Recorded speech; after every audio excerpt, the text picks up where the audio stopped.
Hello everyone and welcome to this week's episode of Blair County Beat. Today we're interviewing Angela Ross. Angela is a U.S. Marine Corps veteran and owner of Gorilla House Gym, which is located in Altoona, Bedford, and Huntingdon. During today's episode, we will ask her questions about her time in the service as well as her role as a business owner. So let's get started. Welcome, Angela. Thank you for having me. Sure. First few questions, or handful of questions, are about your time in the service, because we do like to interview veterans on the show and get kind of like their perspective of things, and it's just important to us. So, right, yeah. So what inspired you to join the Marine Corps, and what did you remember first about your first days of training? I wanted to belong to something that was a little bigger than myself. I wasn't really ready to go to college. Mm-hmm. So, I joined the service. It was just a great way to get a skill set and put off college for a little bit. Mm-hmm. My first few days of training, I think the most momentous memories is meeting, I call her my Marine Corps issue friend for life. Her name's Christine Ferguson. Uh-huh. We've been friends now for 28 years. Wow. Yeah, she lives in New Jersey. I live here, obviously, and we still talk every single day. So, yeah, she's my bestie. So that would probably be my most favorite memory. So did you have to work to get in the kind of shape that you're in now, or were you already? No, so my mom was always really into fitness. She actually worked out at the back wall back in the day, and she would do those group exercise-a-thons where they would, do hours and hours and hours of group exercise. Mm-hmm. So exercise was kind of introduced to me early, and I remember even at a very young age, like 11, doing exercise and just doing different stuff. So yeah, I was pretty ready to go whenever I signed up. So you don't really need that much external motivation, whereas I need all the motivation in the world. Yeah. Okay, that must be nice. So the Marines are known for their discipline and high standards. How did your service shape the person you are today? I mean, it sounds like you were already disciplined when you were at a younger age, but... Yeah, I think the thing I can trace back to my Marine Corps lineage is kind of cleanliness. I mean, everything dirt is the death of new. So, yeah, you know what I'm saying? I like that. Yeah, so you keep your rack clean, your rifle clean, and your feet and everything in between. So wow. That's one of the standards I still maintain. I think one of the big ones that people always laugh about is commitment. It has nothing to do with your feelings. Like if you commit to something, it doesn't matter how you feel about it. Yeah. You're committed to it. Do you make your bed every morning? No, I actually don't. I get out of bed very, very early. My husband's still sleeping, so he makes the bed. Yeah. I'm trying to think. Timeliness is probably really super important to me. Yeah. At the gym, like if I have a class that's at 9 o'clock, we're starting at 09:00:00. Time is a commodity. You can make more money, you can make more kids, you can make more gyms, but you cannot make more time. Right. So your time is important to me, and my time is important to me. So as soon as we start, we're starting at 9 or whatever time, we're starting at the 00, we go. I'm saying good morning or good afternoon to you, explaining the workout, and we're going. So cleanliness, timeliness, respect is a big one too. Respect comes from the actions that you do. It's earned by the actions you do, and all actions have consequences. So, I think that respect is probably the biggest one I carry with me. Okay. Can you share a memorable experience from your time in the Marine Corps that had a lasting impact on your life? Oh, hands down, marrying my husband.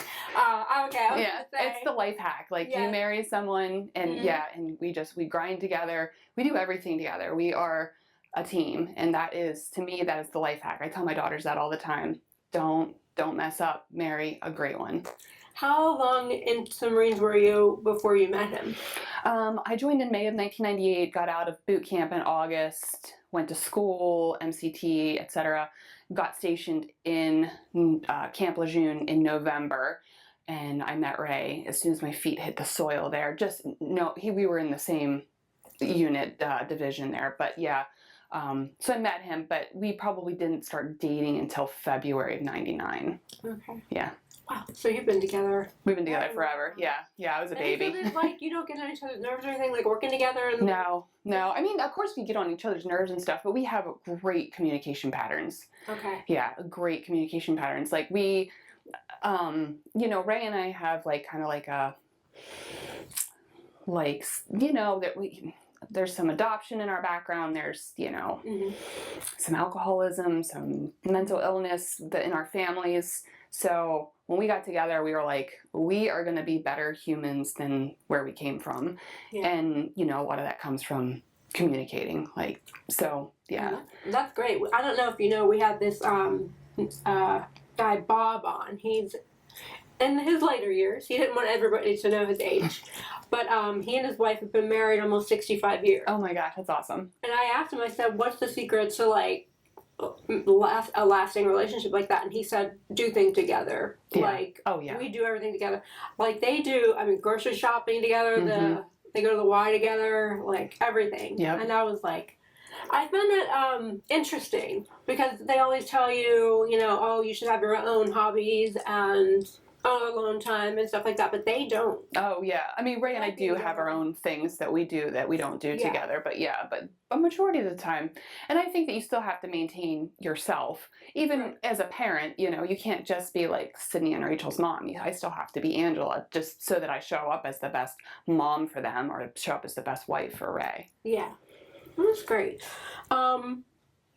What leadership lessons did you learn in the Marines that you still apply in your personal and professional life? You have to respect your team, and you have to work your butt off for them. Mm-hmm. We have great employees and staff at Gorilla House at all 3 locations. Hands down, the best staff. And every day I show up, I want to make sure that I provide a great community for our members.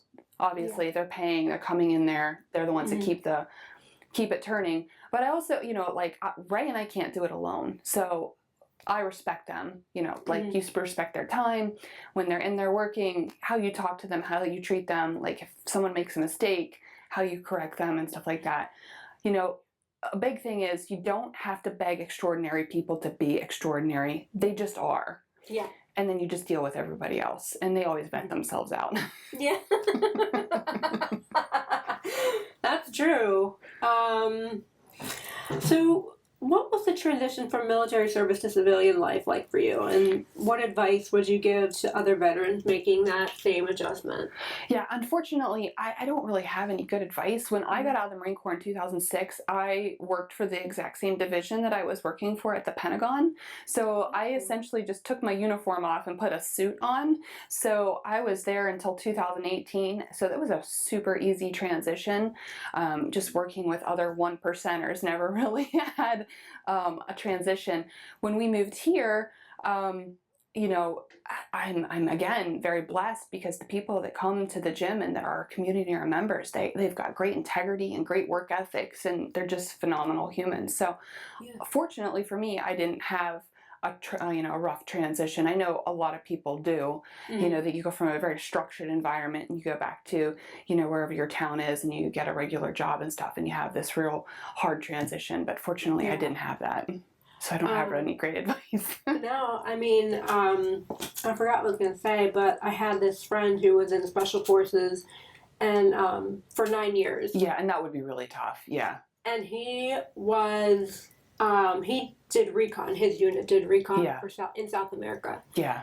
And we never got into did you ever have to use your gun or any fighting? Or we never asked this and talked about that kind of thing. But he then started learning futures trading, which is very risky. Yeah. Yeah. And, my one friend was like, so it's like trading an adrenaline rush for another adrenaline rush. Yeah, exactly. Yeah. Yeah, I can imagine when you're, not stateside, you're in a constant state of high alert. Yeah. And so when you come back, That's how hard do you to get out change? of. Yeah. Yeah. I mean, when we moved here, my husband was a police officer for Arlington County. He was a SWAT officer. You live in Arlington? I lived in Arlington. Did you? Yes, I did. Well, we didn't 9 live years. there. That's where he worked. Okay. We lived in Waldorf. Okay. Yeah. But he was a SWAT officer, a tactical training unit trainer, and then range master. So again, high speed adrenaline job. So when we moved here, it was like moving to Mayberry. Yeah. I think the big thing when we moved here was Yard Kitty somebody had chopped her head off, and that was on the front page of the paper. Yeah. We were a little disoriented by she that. has 2 now. I think She they felt does. bad, and Yeah. they bought her another one, right? Yeah. I think? don't remember what the outcome was, but yeah, it was a couple kids playing pranks, but yeah, it was on the front page, and we were just kind of like, what is happening? Yeah. Where are we? This is not quite the high stakes as that we're used to, but yeah, it's been a good transition. Good. So looking back on your military career, this is the last question about your friends, but what are you most proud of, and what do you hope people will better understand about the men and women who serve in the Marine Corps? I'm most proud of my family. Mm-hmm. Ray, my girls, and I got my education while I was active duty, and then the lasting friends that I made. I think that a lot of people just need to know these kids, just like me, went into the Marine Corps or any service because you have a higher calling for something bigger than yourself. You want to belong to something. You want to show patriotism, and you want to get a career skill set. Mm-hmm. And it's really lucrative. The GI Bill is really lucrative. I mean, college is so expensive right now, and even if you're like a middle class family, college can be, it could be life altering as far as putting that huge debt on your shoulders. So, right. Serving in the military for 4 years and then getting the GI Bill, and you can do a lot of your college active duty and get discounts for it. And then when you get out, you can finish with your GI Bill. So yeah, there's a lot of benefits to it. I was going to ask, how can someone be deployed somewhere and still have to do schoolwork? I mean, I guess you could probably put it on, I guess it depends on where you're deployed to. Okay. Yeah, you'd have to have obviously access to at least the internet. Yeah. But yeah, I mean, a lot of the colleges now will really work with them as far as either putting that on hold or extending assignments and stuff to that extent. But yeah. Speaking of the GI Bill, I had a friend in my master's program. He was on the younger side, probably late 20s. And he used that GI Bill. He got 4 associate's degrees, a bachelor's, a master's, and now he's getting his JD. Oh my goodness. All on the GI Bill. Yeah, that's awesome. Yeah, it's a lot of money. Yeah, it is. So, talking about Girl Health Gym. Yeah.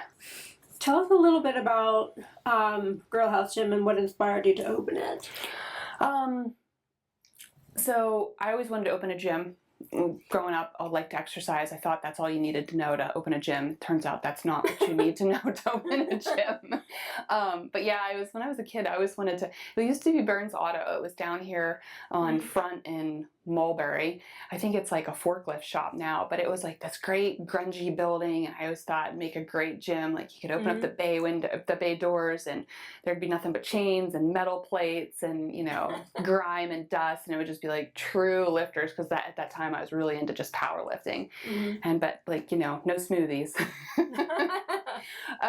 But yeah, it was always something I really wanted to do, and we got the opportunity to come back here and open a gym, and we jumped on it, and it's been a wild experience, but a really good one. Yeah. So how did you come up with the name Gorilla Health Gym? It was actually suggested by a client. Ray's nickname is the Silverback. As I said, when we met, he was 23, but he already had a lot of gray hair, and that's why they call him Silverback. Yeah. Gray hair. Well, he's also freakishly strong. He's extremely, just naturally strong. I'm gonna say Ray intimidates me just a little bit, because he's not a smiley, no. You're the joy, open extrovert, whatever, and he's and I'm like, what is he? Which is funny, because he's more the emotionally balanced one. I'm more the I'm more the wild card, so he's more emotionally balanced. Same way. What makes Gorilla House Gym different from other fitness facilities like in the area? You know what? I thought about that question, and I really don't think that it does. There's like a big difference. Like we have the community here is really lucky. We have some great gyms, from like the larger ones like Summit and the Y and Planet Fitness to like the niche and boutique gyms. And I have never heard anything unfavorable about any of them. Mm-hmm. I think people pick gyms based on location, Yeah. and they go in there and the vibe fits their needs. Maybe the classes fit their needs, or there's an instructor, or their friends are there. You know, I'm also obviously partial to Gorilla House. You know, Ray and I work very hard with our staff to keep it clean. You know, we keep a variety of equipment, lots of equipment. We try and keep the equipment clean. We try and keep it serviced so nothing's down. We try and create a very safe environment. You know, we don't tolerate nonsense in the gym there. There's, you know, been some people we've asked to leave, you know, because they're not creating exactly the vibe we want in there. But like I said, I'm partial to Gorilla House, but honestly, I can't say that there's, you know, we've got black walls, some got purple walls, some got red walls, but I haven't heard anything unfavorable about any of the gyms. No. There's lots of people in Blair County. I think our population's 120,000, Okay. you know, so amongst the 7 or 9 gyms that we have, we can all do really well. Yeah, I mean, because I used to be a member, you Yeah. know, and the only reason I left for the Y was because of the pool and Yeah. the location. I thought, Right. if it's walkable, maybe I will go. Yeah. We don't have a pool. Yeah. So the Yeah. Y and the Summit, they've got the pool. You know, the Summit's got soccer. I mean, the kids programs at the Summit and the Y, hands down, you know, we can't compete with that. Yeah. But I did enjoy my time there because I worked with Tim, Yeah, the trainer. Tim, and, yeah. He made it fun. Like, he made me want to get and go because I am, again, not externally or internally motivated Yeah. to do anything. Tim's a phenomenal human. Yeah. So he would always get me going, and he'd make it fun. And Good. that's what's important, I Yeah. think, for people who are... Well, that's what will be consistent. If it's fun, you'll be consistent with it. Yes. Yeah. Okay. We usually do happy. Huh? We usually do happy. Yeah. Yeah. Misery, Yeah. we're trying to steer clear of. Right. Yeah. What were some of the biggest challenges you faced when starting and growing your business? The biggest challenges, especially as we've grown, like I said, now we're 3 locations, and we really started Gorilla House in our basement, and then we were over at Mansion Park, 3,500 square feet, and then we moved to the Altoona location, which is 55,000 square feet. Then we took over Huntingdon a year later, and then just last year we took over Bedford. Mm-hmm. I think the biggest thing is, you know, problems happen all the time. You know, problems are part of life. They are not life, you know, and they cannot be avoided. But you approach problems with the intelligence and the perspective you currently have. And if you lack the perspective to tackle a problem, it becomes overwhelming. So you have to manage your emotions. So you have to kind of take a step back, manage your emotions, whether it's anger or fear or sadness, whatever it is, because I mean, we tackle so many issues, from customers to finances to the properties to employees to you know, like the clients. It's wild, all the stuff that we deal with. And you know, we've been at Altoona location for 9 years. We've been doing this for 10. 9 years at Altoona, 8 at Huntingdon, and we're coming up on a year at Bedford. So fortunately, you see the same stuff. It might be wearing a different colored t-shirt, but you see the same problems. So you can approach it with, you know, you can manage your emotions, so you can just tackle the problem. But I think that's the biggest, you know, thing. Is not very profound. I'm sure Ray would have something more profound and onerous to say. But yeah, for me, it's, you know, you tackle it. You have to manage your emotions, and you have to learn how to fix this new problem. Yeah. Because it might not just be in your wheelhouse yet, but that doesn't mean it won't be. Yeah. Yeah. That's kind of how I was. I was lost at sea when I was trying to get this place up and going. Yeah. I was a marketing major, so I knew what to do marketing wise. Right. What needed to be done, but as far as what it should look like, the setup, it wasn't going to look like WJCTV or anything like that, with the, you know, lighting backgrounds and everything. And no, you did a phenomenal job in here. It looks beautiful. Oh, thank you. Yeah. Yeah, Mom helped. Yeah, so. She does great too. You guys are gonna have to come over and do my house. Yeah. No problem. So as a business owner, what has been the most rewarding part of your journey so far? Probably referring back to the last, like just the growth that I've had as an individual. Like if I would still be working for the government or have any other job, like small business ownership, man, it will highlight all of your past trauma and everything, all your, all the things you neglect, and just, it will highlight everything, and you have to fix it to move forward. Yeah. So I would say I'm just most proud of that, is just being okay with being uncomfortable almost all the time. Yep, that's how I feel. Yeah. And I'm always nervous. I get nervous each week, and it ends up not being a big deal. You know, like the people I interview are so nice. And well, commitment has nothing to do with your feelings. Right. I mean, you're my own personal information guru now. I'm full of little quips. I've got lots of little quips. So, how do you help people who may feel intimidated or nervous about joining a gym for the first time? There's probably some vanilla blanket answer we can give you, like, just take that first step and then you'll take a second one and put your insecurities to the side. But I've talked with lots of people, and whether their goals are to lose weight or regain their health or, just eat better. Everyone I talk to, they're not lazy. I mean, they've tried everything. And this goes back to what you were talking about with Tim. They've tried everything. I mean, they've tried every diet you can imagine, every exercise routine, and it's all been extreme. Okay. And, if it's an extreme diet, you're gonna get hungry and you're gonna lose. You're gonna lose. And if it's too aggressive, you're gonna lose energy. I mean, you have to be fueled and you have to be energetic to tackle life. And so it goes back to that consistency thing. If it makes you happy, you'll be consistent about it. And a lot of people just haven't found what makes them happy when it comes to their health and fitness. Yeah. So I always say, hire a personal trainer. And just a caveat, I am not taking any new clients, so I'm not trying to, put it out there to say personal training is the way to go to bring in new clients.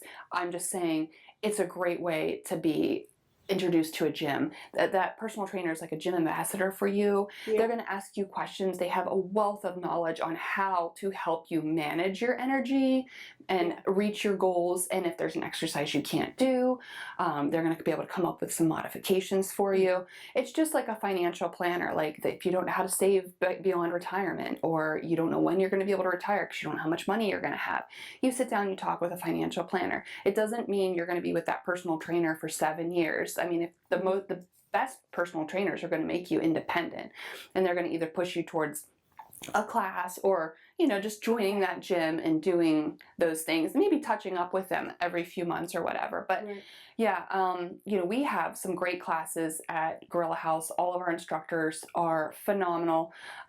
We've got Kirk Robinson, he does the Muay Thai. Kirk's like this unexpected guy. I don't know if he plays bass or guitar, but he plays for Autumn Rising. Okay. The band, and you see him up there and he's like got this fan and it's blowing his hair and he's playing. But then he can kick a pop can off your head, He's just he's a great athlete, but he runs a great class up there, and everybody that participates in it has a lot of fun, and they are working so hard. And then we have a couple HIIT classes, and those classes are mostly kind of for people that are just getting started, maybe not real sure how to do some stuff. And then we have Barbell Club, which is what I run. We also have a great martial arts program that my husband runs. It's jiu-jitsu and judo. Ray's been doing martial arts since he was 19 years old. He trained in Okinawa. I think he's a 4th or 5th degree black belt. He's really, and he's a great instructor. He's just a really good instructor. He's patient. He knows how to explain things in a couple different ways if you're not getting it. But yeah, I mean, we have some great personal trainers. My daughter just came back on and she's doing some personal training. Okay. We've got Patrick. He's a physical therapist over at UPMC, so he has that background too. We've got Freddie and Shane. We've got some great people. Yeah. I mean, I would say for me, I'm an impatient person in general. And there's bad. I try not to be that way, but I want to see results from the gym immediately, or within a week or two. Right. And it takes longer than that. Yeah. Yeah. And Well, you have to also like really alter not just your personal expectations, but also all the information that's coming in at you. Mhm. Like maybe your Instagram and your Facebook accounts or whatever, TikTok or all the other ones are showing you these bodies that are filtered or they're on performance enhancement drugs or they're altered, and then that's your constant feed as you're looking at these perfect bodies, and that's really not what fitness is about. It's about having enough energy and strength to do what you need to do every day. Yeah. And I always tell people too when they get a little bit anxious, it's like if you were to cut your hand, is it going to heal the next day? We're biological creatures. We take time to make change. Like if I cut my hand, it's going to take 7 to 10 days for that to heal. You start doing something new, it's going to take a little bit for you to see those results. So you mentioned diet a little bit when you were talking about people who have been on several diets. Like, what's one thing in your diet that you absolutely can't go without? Veggies. Oh, yeah. Absolutely, veggies. Yeah. They're full of micronutrients. They're full of vitamins and minerals, and just they're full of fiber. They're going to keep your skin looking good, your hair looking good. They're going to keep you fueled better.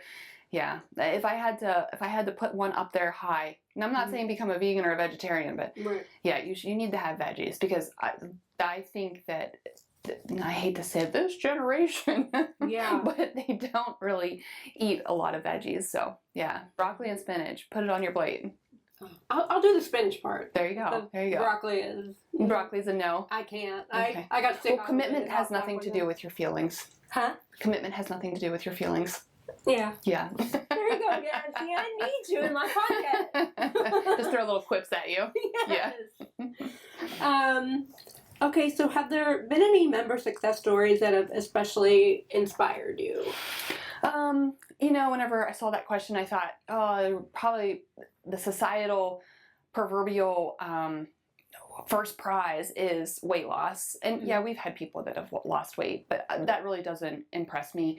I've had 3 people who've worked out and then came back after having open heart surgery, mostly aortic valve replacements. Yeah. I've had 3 that I can think off the top of my head, pedestrians that were hit by vehicles. Yeah. Lots of people, unfortunately, that were in really catastrophic car accidents, myself included, grinding after it. The typical knee replacements, shoulder replacements, cancer. I've had throat cancer, skin cancer, colon cancer. I mean, these people were warriors. I mean, they're dealing, like, you lose some weight. Okay, great. It doesn't take a lot of effort to lose weight. I know people think it does, but it really actually doesn't.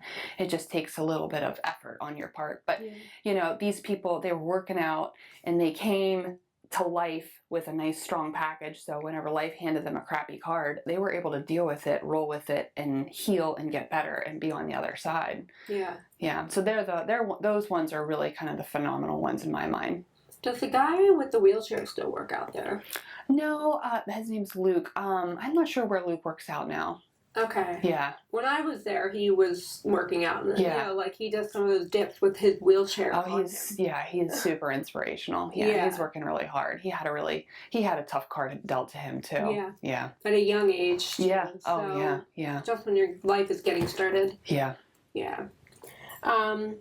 So what role do you think fitness plays in improving both physical and mental health? Well, I don't think that physical and mental health are separate. Your mind, your mind and your body are one organism. So, what you eat is going to fuel yourself to either be strong and have cardio endurance and have the ability to do those things that are going to make you strong and give you cardio endurance, or they're not. They're gonna zap you.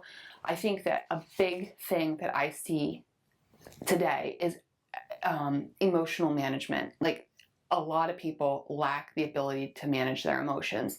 And I 100% think it's because they don't eat well, they don't sleep well, and the not sleeping well is always traced back to not eating well. Too much caffeine, these, liquid candy bar drinks, alcohol, recreational drugs. Like, this is an organism. You got to take care of it. If you want it to feel good, you have to fuel it right. So it starts with your spoon. Okay. Yeah. That's good to know. Yeah. How important is community involvement to Grill House Gym, and how do you connect with people in the Altoona area? Our members are like family to us. We are in there, we want to talk to people. We like them to see us in there, fixing equipment, cleaning equipment, just walking around, having a presence and stuff. That was our thought process with having a great gym, is just providing a great place for people in the community to go. Because if our community is strong and healthy, then this is just a great place for our kids to live and grow up. Yeah. And if, versus everybody's on some sort of medication and they're bouncing in and out of the hospital and they rely heavily on doctors, and, that doesn't make such a robust community. So having a community, having a place to go where people really want to go, and then, like I said, they're working on their health and their strength and just being better, makes a community a really good place. So I think that we just try to be present. Yeah. Yeah. That's a great answer. Yeah. Time is a commodity. It is. Yeah. What advice would you give to someone who wants to improve their health but doesn't know where to start? Start with sleep. Like I said, everything starts with your sleep. If you're not sleeping well, that managing your emotions is going to go right there, and then you're not going to eat well. But generally, if you're not sleeping well, it's because you're not hydrated. Like I said, the booze, the recreational drugs, you're not eating veggies, start with sleep. If you can fix your sleep, you're largely going to fix a lot of your problems with your own health. Yeah. Yeah. How many hours a night do you typically get? Me personally? It depends. So I generally go to bed every night around 8. And then some mornings I get up at 3, and then other mornings I get up at 4:30. So yeah, it depends. But yeah, I try to get between 7 and 8. Sometimes I'll be real lucky. I'm a great sleeper. Like, sleep has always been my superpower. But yeah, I can sleep for like 9 hours. But yeah. But like I said, a typical night for me is probably about 7 to 8. Okay. Yeah. No, that's great. Well, that's normal, right? They say 7 to 8. I feel like I could sleep probably 10 or 11, which I don't feel is normal, but you feel weird sometimes when you sleep really long and you wake up and you're like, oh my god, half the day is gone. Yeah. Looking ahead, what goals or plans do you have for Gorilla House Gym in the coming years? Well, like I said, we just opened Bedford our official open date was November 1st of last year. So we just opened that gym. So we're just trying to get that one up and running and get all the bugs fixed with that. So we really don't have anything on the horizon. Just trying to get that one situated, and we have some great staff down there and things have been going really well. But like we were talking about earlier, my youngest daughter Rachel's moving to Orlando. So trying to just get everything in place so that we can make sure that we visit her frequently. Yeah. This is the last question. If there's one thing you'd like the Blair County community to know about Gorilla House Gym, what would it be? I think that the stigma on Gorilla House is that we're like a hardcore, like only the serious weightlifters go there, and we're not. We have such a wide variety of people. I mean, I think our oldest client is in his 90s. And then we have obviously young kids running around there that are, in the play area, watching their parents work out.